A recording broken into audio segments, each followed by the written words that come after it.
Huckabee. Does anyone know Mike Huckabee? Yes, sir. He's going to be a great ambassador to Israel. And they're thrilled to have him, that I can tell you. Go ahead. Yes, sir. So the Senate confirmed Governor Huckabee to be your next ambassador to Israel earlier today. That's his commission as ambassador. And then we also have a transmittal letter to the President of Israel requesting that he accept Ambassador Huckabee's credentials. He's going to be fantastic. He's going to bring home the bacon. And even though bacon isn't too big in Israel. That's just the third letter. I had to clear that up. Well said.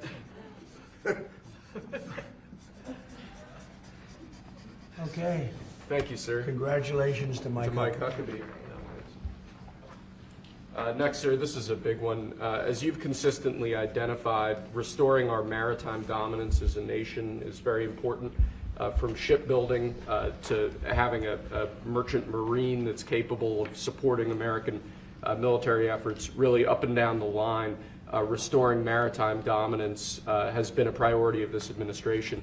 This executive order, which was prepared primarily by your National Security Council staff and National Security Advisor Waltz, has a number of very significant policy steps, all aimed at restoring American maritime dominance and ensuring that we have the shipbuilding capacity and ability to compete globally, both militarily and in the civilian space as well. And that could be a good one for Michigan, too, because we're going to be spending a lot of money on shipbuilding. We're way, way, way behind. We used to build a ship a day, and now we don't do a ship a year practically, and we have the capacity to do it. So we'll talk to you about that. Okay, Matt? You think about that. That's a natural.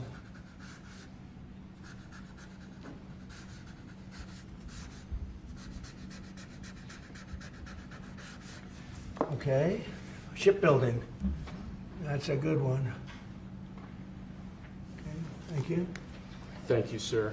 The next executive order relates to defense procurement. Our current defense procurement process has been criticized by many folks on both sides of the aisle as being too slow to adapt to new and changing technologies, not delivering the sorts of weapons and systems that our warfighters need in order to compete on the battlefields of the future. So with this executive order, we're going to be modernizing the procurement structure that the Department of Defense uses to allow it to more quickly adapt to changing circumstances around the world. And we're also going to be launching a review of existing procurement programs to ensure that we're getting value for the money and to ensure that we're getting the best possible systems in the field. And which are currently horrible. I tell you, they're horrible. That process is ridiculous, what they do. They get the highest price and not even good-looking equipment, and we're changing it. We're going to change it to the best. So this is very, very important.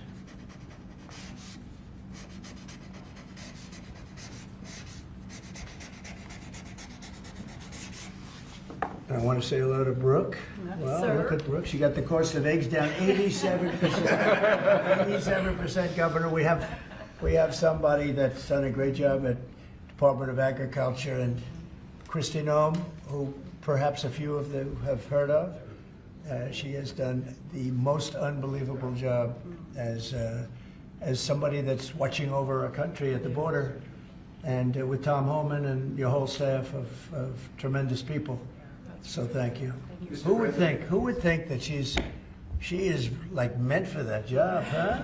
She's meant for it. So I just saw you there both. Thank you very much. Thank you. Good work. Okay. We'll do it later, please. Thank you, sir. Lastly, in the defense space, one persistent issue that we've had in terms of the issue of foreign defense sales, that we're unable to provide weapon systems in a reliable, effective way to key allies of ours, and a key driver of that is inefficiencies and inconsistencies with the process by which we approve foreign military sales. So this executive order is going to direct your Department of Defense, Department of State, other relevant departments and agencies to rework our system of foreign defense sales to ensure that we can provide equipment, creating American jobs and providing obviously revenue to American defense manufacturers, but provide key military equipment to our key allies in a reliable, effective way. Okay, that's good. All very important.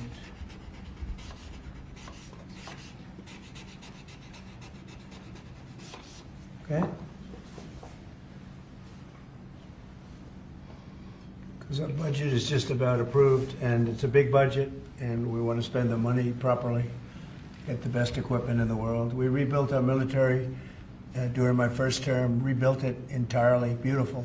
And then some was given away to Afghanistan so stupidly, the most embarrassing day in the history of our country, I think. But it's still, we have to fix it up a little bit, and that's what we're going to do. We're going to do a good job of it, too. Thank you. Next up, sir, we have a series of executive orders and a memorandum all relating to deregulation, which has obviously been a major priority of your administration. The first of these is an executive order. The Biden administration launched what you've called a war on showers. They had certain regulations that basically killed the water pressure of showers and other water appliances. You can say it. Go ahead. What are the appliances? I mean, it's everything, sir. Sinks and toilets, dishwashers, toilets, sinks. But the shower heads are a huge There's no deal. water. You don't get water. It's ridiculous. So with this executive order, we're effectively going to be reversing that set of regulations to ensure that Americans have choice in the consumer market. If they want a low-flow shower head, they can buy one. If they want a real deal shower head, they should have the ability to get one. You buy a new house, you pay a lot of money, and the developers, you're not allowed to do anything more. They put restrictors on. They used to have a restrictor where you could take it out, but now they weld it in. And you take a shower or wash your hands, whatever you do, including dishwashers where no water comes out. But you wash your hands, and in my case, I like to take a nice shower to take care of my beautiful hair. And I have to stand under the shower for 15 minutes till it gets wet. It comes out drip, drip, drip. It's ridiculous. And what you do is you end up washing your hands 5 times longer. It's the same water. And we're going to open it up so that people can live, and we're going to hopefully have Congress approve it so it's memorialized. We're going to try and get all of these things, including straws, a little thing like straws. We did straws a month ago, where the paper straws were melting, they were dissolving, they weren't working well, and we went back to the plastic straws. We're going to get Congress to memorialize just about everything we've done here, because most of it's common sense. But the water is horrible. When you go into anytime you see a new faucet, you know it's going to be a long wash of the hands. And so we're changing. It's a big deal. I did it in the first administration. Biden came in his first week, and he had no idea what he was doing, but somebody told him to do it. In his first week, he put the restrictions on all the bathroom utilities, even in areas that have so much water they don't know what to do with it. You see those areas all the time with the flooding. So we're doing that, and we're going to get all of the things that you've seen. I think we set a record. We're up to almost 200 and 500 amendments.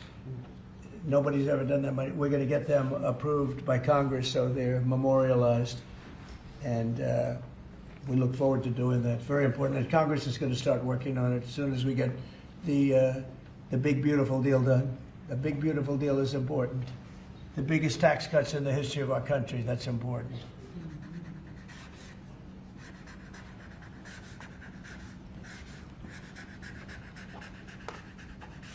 Okay.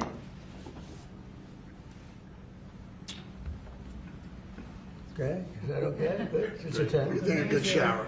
It's amazing. We rate the signatures. That was a 10, that's why.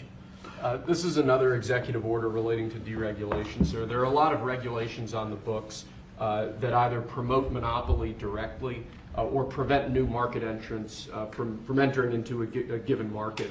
The net effect of that is very negative for consumers. So what this executive order is going to do is direct your departments and agencies to work with the FTC, with the Attorney General, with the Department of Justice, to ensure that the regulations we have on the books don't function as anti-competitive barriers to new market entrants. The net effect of all of that is going to hopefully be market forces that redound to the benefit of consumers and ordinary Americans as opposed to monopolistic businesses. I said yesterday, he was a great, great student at Harvard before it went bad. It's gone really bad. Now they're teaching their students mathematics, basic mathematics. Can you believe it? So what does that mean? They're allowing people in that can't add 2 and 2? What's going on at Harvard? I went to law school there, sir, and it was pretty liberal when I was there, but it's gone way off the deep end in recent I don't years. know if you read that. They're teaching them basic mathematics, people that got accepted to Harvard. How come they got accepted if they don't have mathematics? And we're holding back $8 billion. Can we believe it? We give Harvard $8 billion. And we're holding back Columbia. We're holding back a lot of the schools because they were woke. And they've hurt a lot of people. Okay? Thank you. Thank you, sir. Okay? There are a large number of regulations on the books. These are regulations that are currently in effect that we believe blatantly violate the law, blatantly violate Supreme Court precedent that otherwise are just blatantly illegal. So what this presidential memorandum does basically just directs the heads of your departments and agencies to follow the law and to cease enforcing regulations that are blatantly illegal or unconstitutional. It's a big deal.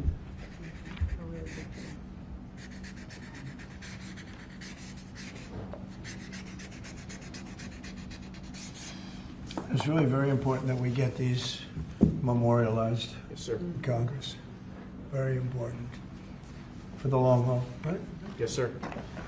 This is the last of our deregulatory EOs for the day. This is zero-based regulatory budgeting.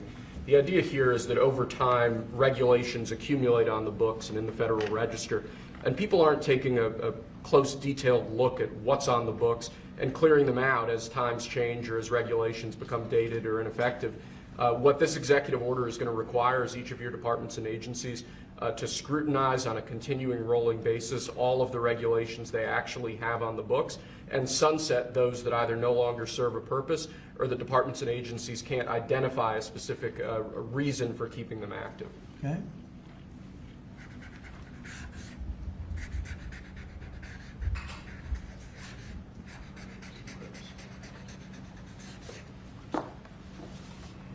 Okay.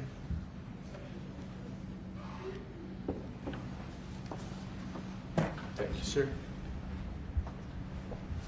Sir, you've taken action against a number of law firms that have in one way or another been involved in the weaponization of government or actions of lawfare. One of those law firms is Sussman Godfrey, similar to what we've done previously with other law firms. This is an executive order that takes certain measures against Sussman Godfrey to ensure that they can't access government resources, government buildings, scrutinizing certain aspects of their practices as a law firm, given their previous activities.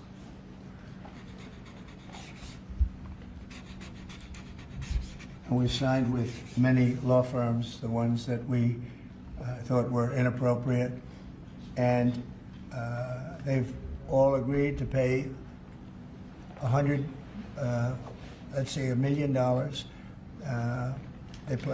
They went for some pretty big numbers. I guess we have a total. What do we have? What's the total about? What's the total right now, Steve? About, would you say? Getting close to probably 600-700 million now, I would think. We've multiple at 100 million, some at 125 million. So the numbers are adding up. We're going to be close to $1 billion soon. One at $40 million, millions of dollars an hour. But they don't admit guilt.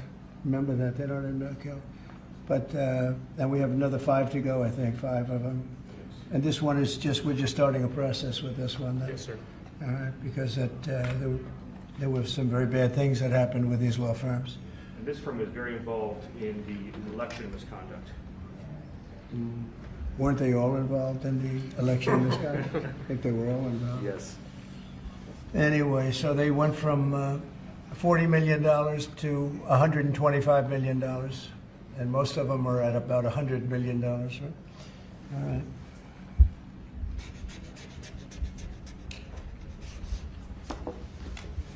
Thank you.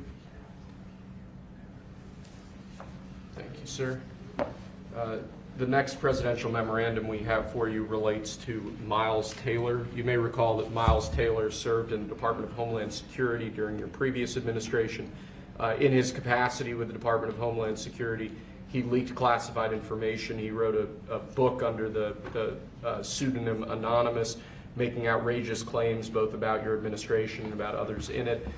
What this presidential memorandum is going to do, one, it's going to strip any active clearance that he has in light of his past activities involving classified information. It's also going to order the Department of Justice to investigate his activities to see what else might come up in that context, given his egregious behavior during your previous administration. And I had no idea who this guy was. I had no idea. I saw him on CNN, or one of them, I guess CNN, a lot. He'd be on all the time saying that the president is I had no idea. It's like, in this office you have a lot of young people, and they're here. I'll see him for 2 minutes, and I assume he was in the office, but I barely remember him. It was somebody that went out and wrote a book and said all sorts of terrible things that were all lies, and it was like he was this gentleman or that gentleman, like I dealt with him all the time. I had no idea who this guy. I said, who the hell is Miles Taylor? And he made a living on going on CNN talking about the president. And I think what he did, he wrote a book Anonymous, said all sorts of lies, bad things. And I think it's like a traitor. It's like spying. He walks into the office. He's supposed to be sitting here. A lot of people, I'll be here, and there'll be 20 people standing in the room. There'll be oftentimes young people in the office. I assume he was one of them at least. But I didn't know anything about him. And he wrote a book, Anonymous, and I always thought it was terrible. And now we have a chance to find out whether or not it was terrible. But it was a work of fiction. Had a lot of publicity. Got himself a nice job with CNN, or one of them. And I think we have to do something about it. You can't have that happen. If that happens to other presidents, it wouldn't be sustainable for other presidents. I seem to be able to sustain, but if that happened to other presidents, I mean, it's just unfair. And if it was a Democrat president, I'd say that's a terrible thing. A thing like that can happen. That's a terrible thing. And it's time to find out whether or not somebody can do that. Can they write a book about very confidential meetings, and because they happen to be one of a lot of people in a room, and they go out and write a book, and worse than that, call it anonymous, like it's a big deal, and everybody's saying, who is it? Then it was found out who he was a long time later, and got a lot of publicity off that one. He's like a promoter. But we're going to find out whether or not somebody's allowed to do that. I think it's a very important case, and I think he's guilty of treason, if you want to know the truth. But we'll find out. And I assume we're recommending this to the Department of Justice. Yes, sir.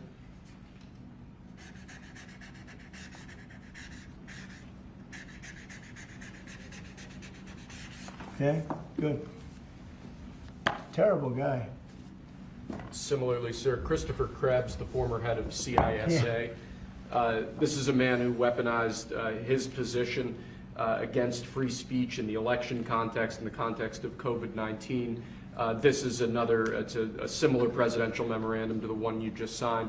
It addresses his access to government, existing clearances he might have, and further instructs your Department of Justice, other aspects of your government, to investigate some of the malign acts that he participated in while he was still head of CISA. This is another one. I don't know that I met him. I'm sure I met him, but I didn't know him. And he came out right after the election, which was a rigged election, a badly rigged election. We did phenomenally in that election. Look what happened to our country because of it. Open borders, millions of people coming into our country. Russia and Ukraine, that would have never happened. October 7th would have never happened. Afghanistan, the way that they withdrew with 13 dead, but so many killed, actually. I mean, so many killed outside of the 13 soldiers, hundreds of people killed. And maybe, I don't know, never mentioned, but I mentioned it, 42 or 43 people so badly injured, the legs, the arms, blown off, the face. And this is all because of an incompetent group of people that preceded us, and that would have never happened. And this guy Krebs was saying, oh, the election was great, it was great. Well, it's been proven that it was not only not great. When you look at all these lawyers and law firms that are signing giving us hundreds of millions of dollars. It was proven by so many different ways in so many different forms, from the legislatures not approving to the 51 intelligence agents that worked, from all of the different scamming operations. It was a very corrupt election. They used COVID to cheat. And we're going to find out about this guy too, because this guy's a wise guy. He said, we've been proved this is the most secure election in the history of our country. Now, this was a disaster. And frankly, we should go to paper ballots, same-day voting, voter ID, and one other thing, you should get a little certificate that says you're a citizen of our country. You get a citizen piece of paper that says you're a citizen before you can vote. But you want voter ID and you want paper ballots, and you really want same-day voting. If you don't have same-day voting, they decide to change the air conditioner. Oh, we're fixing the air conditioner. Let's move all these boxes. We'll bring them back in a few days, and then they don't bring back those boxes. We got to have safe elections. We have to have borders.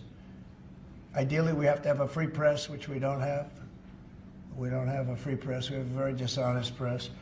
This is an honor. We're going to find out whether or not he was right. This was a disgraceful election, and this guy sat back saying, well, I'm a member, or like he's a Republican or something, and almost right from the beginning.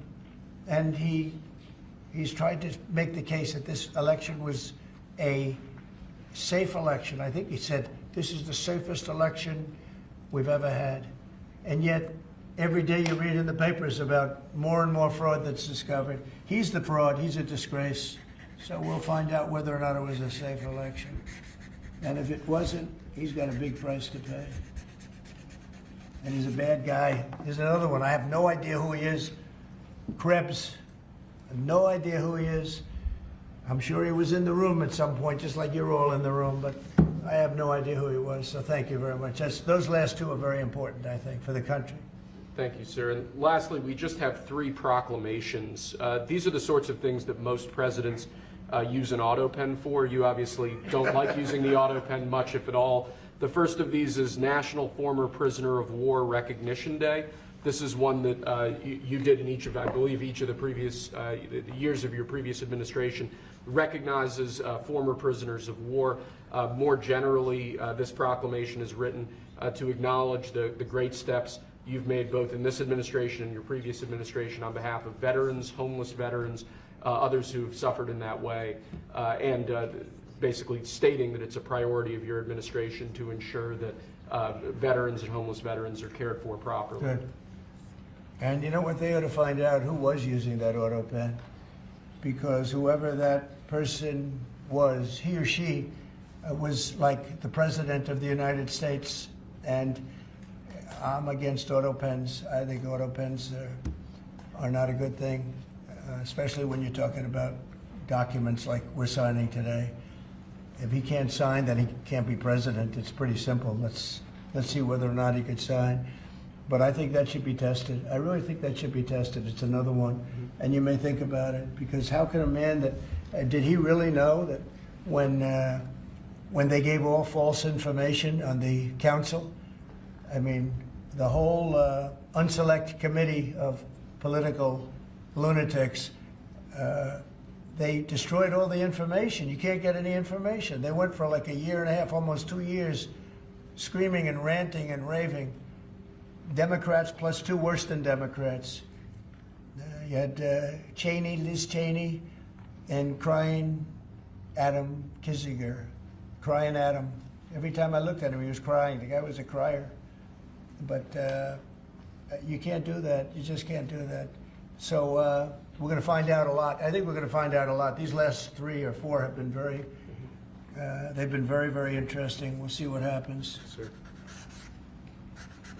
But I don't think a president should be allowed to use an auto pen when they're signing very, important legislation. I think a president should sign it, not use an auto pen. And we're going to find out whether or not he knew what the hell he was doing. I'm sure at this point he'll say, I signed it. They'll tell him what to say. But to give pardons to people that destroyed all the information. If you destroyed information on a civil case, just a civil case, not a criminal case, a civil case, they put you in jail for that. And they found out that Pelosi was the one that was in charge of the security of the Capitol, and she knew all about it, and she admitted her guilt to her daughter, who was a movie documentary person. I'm sure her daughter's not too happy about that. I'm sure Crazy Nancy's not too happy. But we found out all the things, everything. And we go for the information. Sir, we've destroyed all of that information. If I haven't destroyed it, I wouldn't be sitting here right now, I guarantee you that. I'd be sitting someplace else. So I think it's something that we should really look at, because that's so important. The whole concept of an auto pen, because whoever's, you know, auto pens are run by somebody. Whoever ran the auto pen was president of the United States. And I would be willing to bet that Biden didn't know, probably didn't know anything about any of it. Very dangerous, very dangerous. So you're going to check that out, right? Yes, please? sir. We're working on it right now, sir. This is just another proclamation, sir, declaring National Crime Victims' Rights Week. You've obviously made it a major priority of your administration to track down and at times deport criminals who have committed violence on our streets, who have victimized so many people. This is an annual proclamation that hopefully gets Americans to remember that when crimes occur, there are real victims, there are real people who are affected, and there are people who suffer as a result. Okay, it's very important. Thank you. I just want to add, so we're working very hard with Democrats, the governor, with Matt Hall, with a lot of transportation, Sean, and all of the people trying to keep Selfridge Air Force Base open, strong, thriving, and I think we're going to be successful, Governor. I think we'll be very successful at that. We've gotten some good feedback from Pete Hegseth and Department of Defense, and they're talking about F-16s, they're talking about F-35s, you know, et cetera. That we're going to. It's a great piece of property. It's a great location, and it's a great state. So I think we're going to come back with a very good answer. We're also working on a certain fish that's taken over a beautiful lake called Michigan, right? And that's a tough one. That's a tough one. It's very. Do you want to just talk about that? Sure, Mr. President. Yeah. First of all, I want to thank you for caring so much about Michigan. We've been working a long time. We couldn't get Joe Biden to do anything about either one of these issues, particularly Selfridge Air Force Base. It'll be critical to Michigan's economy and our security when you're able to deliver us another mission there. But on the Asian carp, you know, for years, when Obama was there, we could never get anyone to do anything about this invasive species that's going to destroy our Great Lakes. You know how important recreational fishing and so much of that is to our state. Because of your work, we're hopeful that we'll get a solution there and we'll get that barrier built so we can protect our Great Lakes. So thank you, Mr. President. And they're very powerful fish. I mean, I see them, they jump out of the water, they jump at the fishermen. I mean, I've never seen anything like it. And has this gotten into any of the other lakes yet? Because you would think it would be pretty easy because they're all sort of connected. Hey, Governor? It's why we're working so hard to make sure that, you know, we work with the Army Corps and erect a barrier so that the Asian carp can't get into Lake Michigan. It'll devastate the ecosystem, the economy, tourism, Sure. and it's 20% of the world's fresh waters in the Great Lakes, Mr. President, which is why it's so important that as a nation we protect the We better pristine stop it waters. now. Yep. And, you know, all of a sudden, I assume the lakes are all interconnected, right? Yeah. So at some point, they're going to be in the other lakes. And so we're going to work hard on that. I spoke with the Army Corps of Engineers, and they have a method. It's a pretty gruesome method, but it's a method. And I think they know what to do. So we're going to work on that very hard. And thank you, Governor, very much. Sort of a bipartisan thing when you get right down to it. Yep. It's a very expensive thing, actually. It costs a lot. I looked at the numbers. I said, well, but we have to save Lake Michigan because these fish, they eat everything in the way, including the other fish. They eat everything. Are people endangered by the fish? I don't. I think I mean, they're going to eat all the fish there. We won't be able to fish anymore, and that's a big deal in Lake Michigan. There's a lot of fishing, recreation, so it's going to be a problem there. But you're right, it's bipartisan, sir, but you're the one taking action on these issues. We couldn't get Biden to do it on Selfridge. This thing has been delayed for 15 years where we were trying to do it. It started under Obama where we were trying to do it. He wouldn't do anything about it. So we appreciate you paying so much attention to this and taking action. Well, I sir. would, and the governor, in all fairness, called me about it. I had seen it, and she called me, and John James called me, and we spoke with your office. And it's, I want to put that down. Really is bipartisan. It's great to see it, actually. It's great to see that. And that includes Selfridge, too. And we're going to get it done, and we'll all stand there together and cut a ribbon. Okay? Gretchen? Good. That's good. Thank you very much. I'm glad you brought it up, and I'm glad you brought it up, Matt. Appreciate it. And I know you two get along pretty well, right? Yeah. About 70% of the time. I think you do. All right, good. We'll have something to celebrate pretty soon. So pretty sure about that. Okay. Thank you, Gretchen, very much. Okay. Do you have any questions? Mr. President, where does the TikTok deal stand, given what we've seen, the tariffs Well, to it's moving China? along, but obviously, I would say right now China's not exactly thrilled about signing it. We have a deal with some very good people, some very rich companies that would do a great job with it. But we're going to have to wait to see what's going to happen with China. So Mr. President, still on the table? no, it's on the table very much. I think China's going to want to do it, actually. Mr. President, can you explain more of what you believe is the end game with China? Are you waiting for President Xi to blink? How do you think this is all going to be resolved? Look, for years we've been ripped off and taken advantage of by China and others, in all fairness. But by China, that's the big one. And it's just one of those things. We're making $2 billion a day right now, this country. $2 billion a day with tariffs. And they were making $2 billion a day. We'll be making more. And now when you see what happened today, I don't know if it's still there. I looked an hour ago, but we were up like close to 3,000 points. Nobody's ever seen a day like that. I think that's a record, isn't it, fellas? Definitely. Is that a record? Who would have thought we were going to have a record like that after watching? But because the geniuses of the world, they get it. Our country is very strong. We were left a very, very weakened country, both economically, financially, because of all of the tariffs and all of the other companies just raiding us and ripping us off. And also at the border where 21 million people were allowed to come in. Many of those people were criminals. And but the people that do this for a living, and some of them are very smart and some of them aren't smart at all. But these guys are very smart, and my group is very smart. My whole group is smart. And you've done so amazing on the border. I read the other day that there were 9 people and hundreds of thousands 2 years ago with Biden, and we had 9. We had it down to 9, and they were all let in for medical reasons. They were in bad shape. We let them in for medical reasons, not even for anything else. So you've been amazing. But that's a big thing. I think it's one of the greatest problems that I've never seen anything like it. Open borders. The whole world was emptied out. Prisons from all over the world, from the Congo in Africa, from Africa to Asia, a lot in South America, but it wasn't just South America. Prisons emptied out. And I said it outside with the drivers before, but El Salvador has been amazing, that job that the president's done. He's coming to see me next week, and we look forward to that. But that's really been amazing. Yes? Mr. President, the EU also announced increases in tariffs today.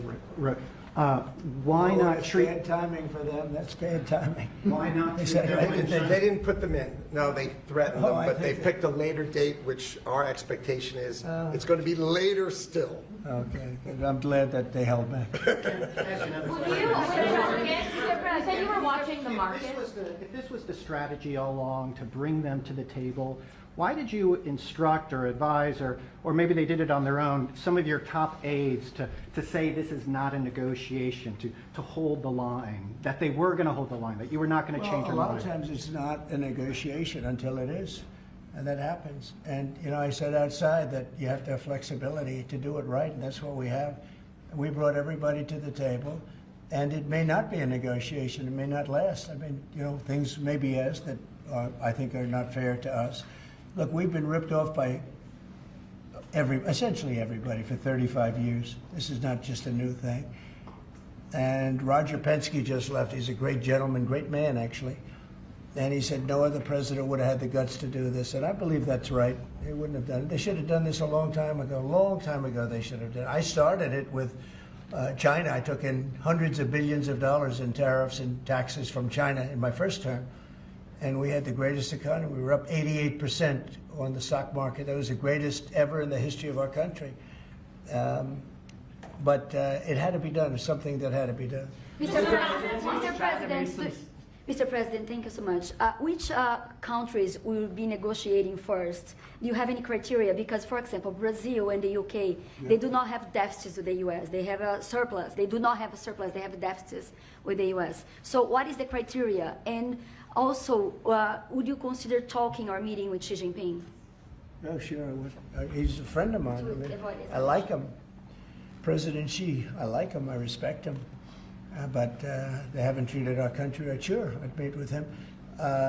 On the other countries, we have Japan is here, and South Korea is here, and others are here, and we're trying to see them. It's from what I hear, it's much more than 75. I said 75 plus. So many.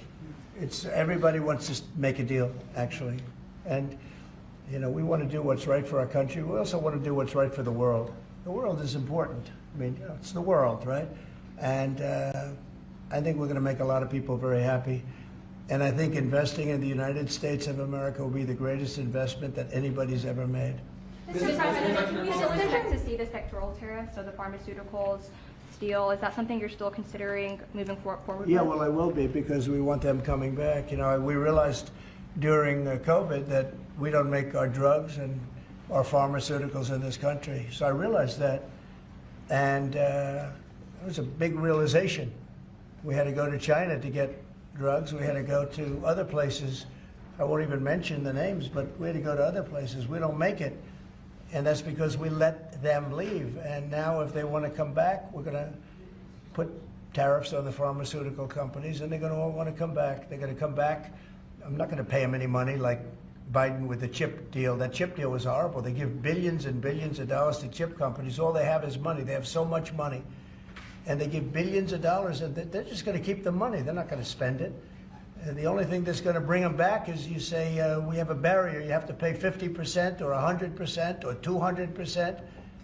And if they have to pay that, they're going to say, we're not going to pay that. We're going to build here. And that's what happened. We're the biggest, most prestigious chip company in the world, spending $200 to $300 billion. Think of that, $1 billion to build essentially one massive plant. It'll be one of the largest plants in the world, and we're going to get them very quickly. We're going to get them energy. We're going to get them the electricity they need and the energy that they need, and it'll be approved by Lee Zeldin, a total professional, and it'll be approved very quickly, and they'll get their zoning very quickly. They'll have everything done in a matter of months. Thank you, sir. You've procured a record amount of private sector investments since your election, $7 trillion. You talked about the importance of all that. Can you talk about how these investments will have a positive impact on families who felt like the previous economy left them behind, and why your executive orders on coal yesterday is so important given the amount of manufacturing that you're ushering back in? Good, thank you. And which is correct. We have, I would say, more than $7 trillion now, right, of investment coming in. Apple is coming in for $500 billion alone. We have other companies coming in with massive numbers. We have car companies that are coming in. No, we've never seen anything like it. Maybe in the 1940s or 50s or something, but we've never seen anything like it. They had 3 plants canceled in Mexico. Not that we want to hurt Mexico, but we're for us. And that's what my job is. It's not to take care of other countries, but I want to help other countries as much as I can, but we have to take care of America first, and it's about America first. So we have many, many companies coming in that would have never come in if we didn't win the election and then put the tariffs on. And they're coming in because when they build in the United States, there are no tariffs. You don't have to pay any tariffs. So instead of paying 30, 40, 50% or 25%, but it could go a lot higher in some of the industries. So we have steel mills right now that are raging. The steel industry was gone. If I didn't put the tariffs on steel, because China was dumping massive amounts of steel in my first term, and I put tariffs on it, I saved the steel industry, but now it's going to thrive. maybe like never before. I mean, if you go back to U.S. Steel from 90 years ago, it was incredible. It was the #1 company in the world for a long time. That's why we don't want to see it go to Japan. And we love Japan, but U.S. Steel was a very special company. We don't want it to go to Japan or any other place. So we're working with them, and I don't know if they need any money now. I'll be honest with you, they hit gold.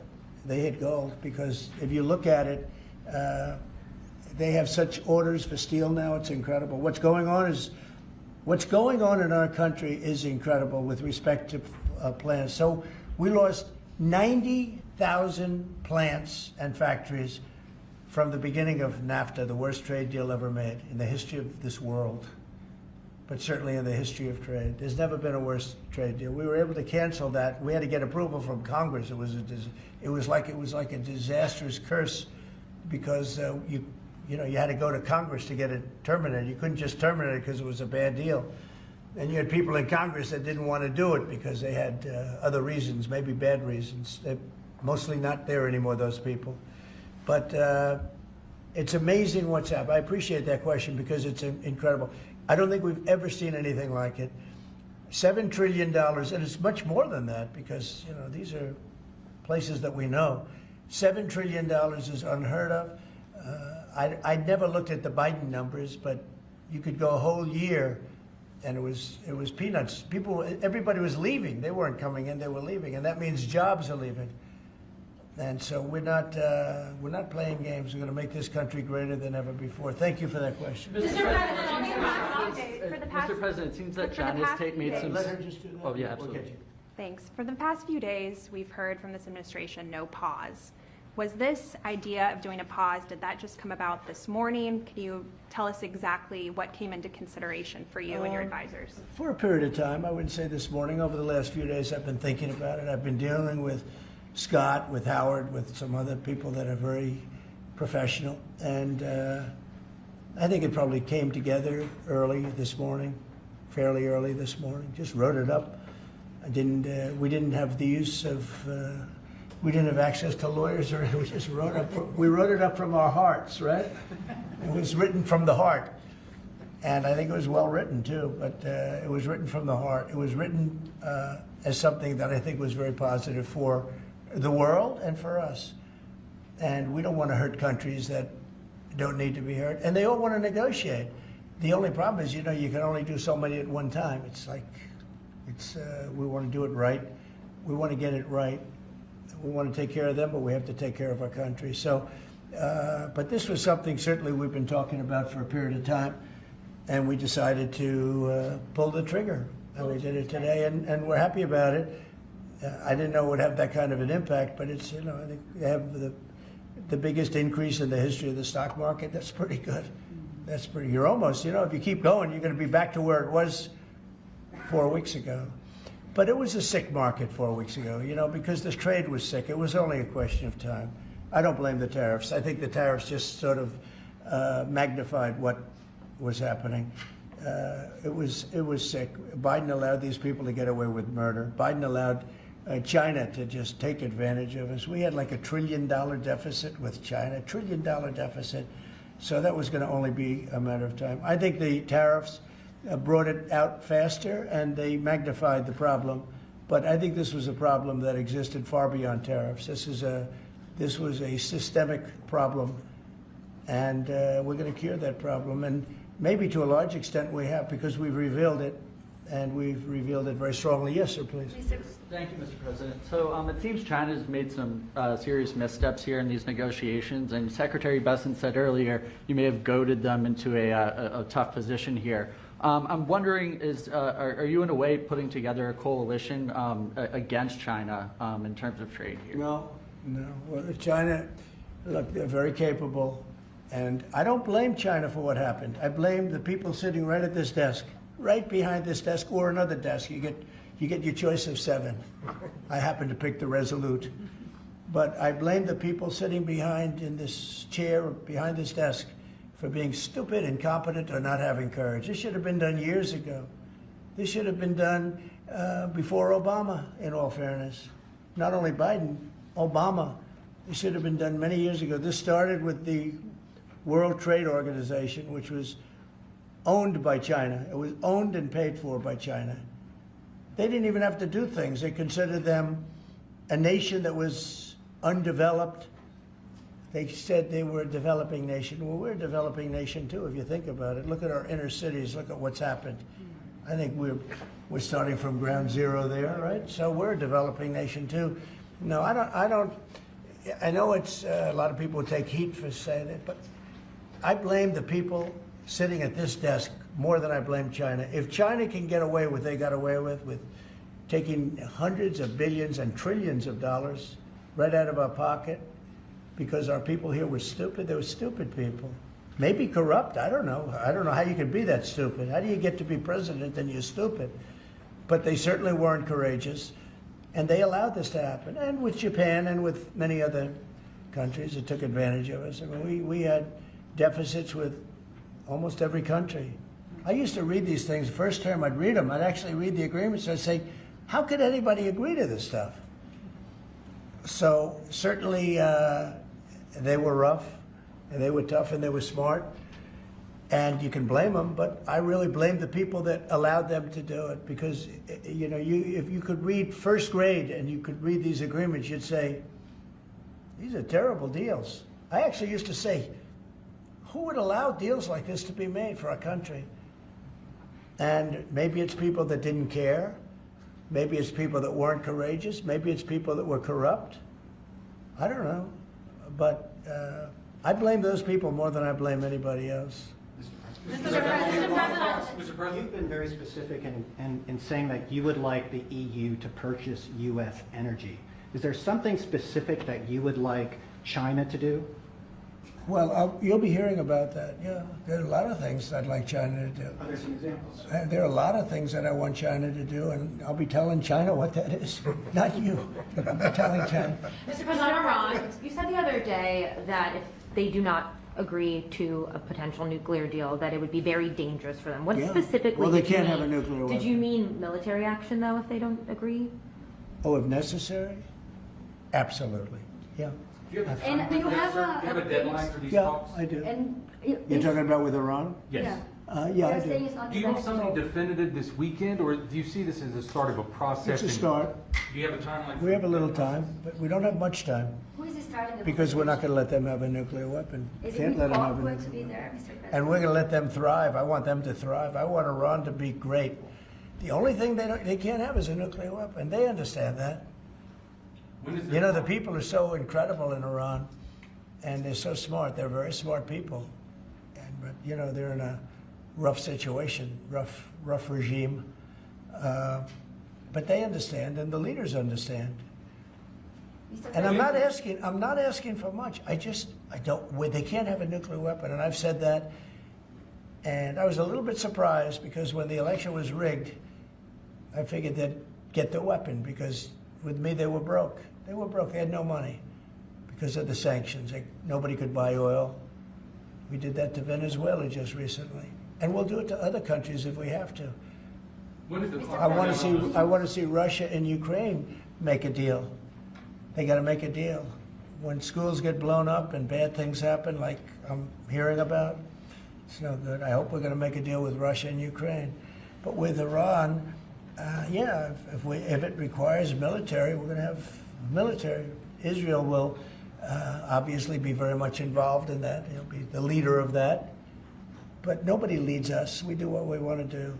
When would the clock run out on the talks? Say- When would the talks need to conclude before you might do military? I can't really be specific, but you know, when you start talks, you know if they're going along well or not. And I would say the conclusion would be when I think they're not going along well. So that's just a feeling. Mr. President, on the subject of U.S. troops stationed in Europe, do you have any plans to reduce the number of U.S. troops in Europe or in other NATO countries? Well, good. I mean, it depends. We pay for military over in Europe. You know, we don't get reimbursed by much. South Korea too. So it will be one of the things we discuss. That's unrelated to trade, but I think we'll make it part of it because it makes sense. Be nice to wrap it all up in one package for each country. You know, it's nice and clean, and we have plenty of law firms. These are great law firms that we signed with, the best. And I think part of the way I'll spend some of the money that we're getting from the law firms, in terms of their legal time, will be, if we can do it, I think we can do it, using these great law firms to represent us with regard to the many, many countries that we'll be dealing with. We'll have good lawyers representing us, but we want to have good lawyers, and these are the best, considered the best lawyers in the world, right? I mean, considered the best in the world. I don't know. They just went off a little bit.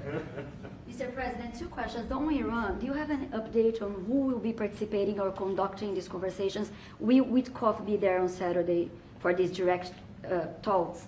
And on China, some economists are saying that right now is technically embargo on China with 125% tariffs. Are you concerned of escalation beyond the trade war with China? No, I'm not concerned. I think President Xi is a very smart guy, and I think we'll end up making a very good deal for both. But, we've been treated so badly for so many years. Again, we allowed that to happen. We've been treated so badly for so many years. But no, I don't expect that. I think President Xi is one of the very smart people of the world, and I don't think he'd allow that to happen. And we're very powerful. This country is very powerful. Let me tell you, it's far more powerful than people understand. We have weaponry that nobody has any idea what it is, and it is the most powerful weapons in the world that we have. More powerful than anybody, not even close. So nobody's going to do that, but I think that if that's what you're referring to, maybe it's not. But just in terms of basic escalation, which is what you said, no, I think that President Xi is a man who knows exactly what has to be done.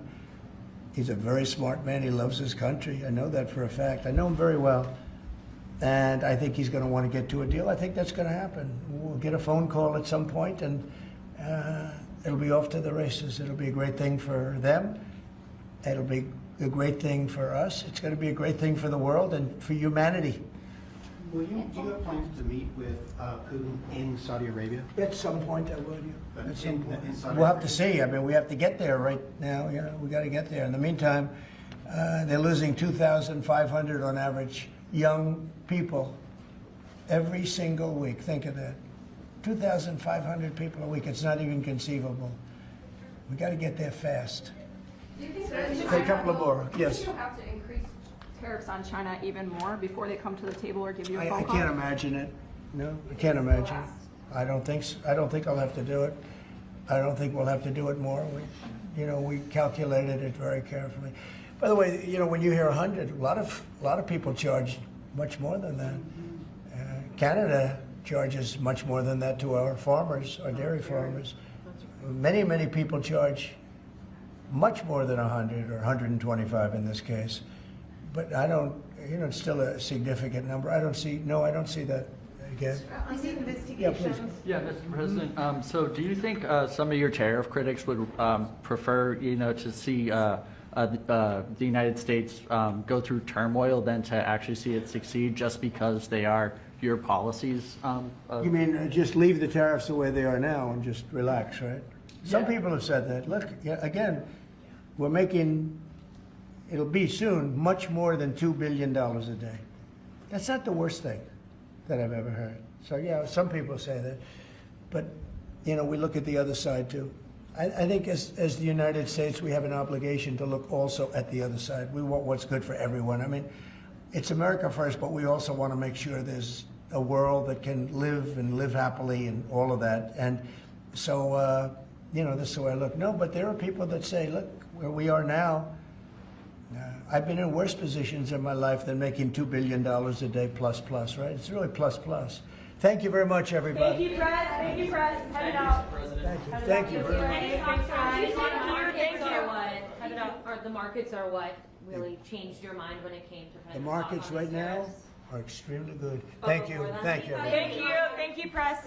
Thank you. Head it out. Thanks, guys. Here, this way. Right this way. Thank you. Keep going. Keep going. Thank you.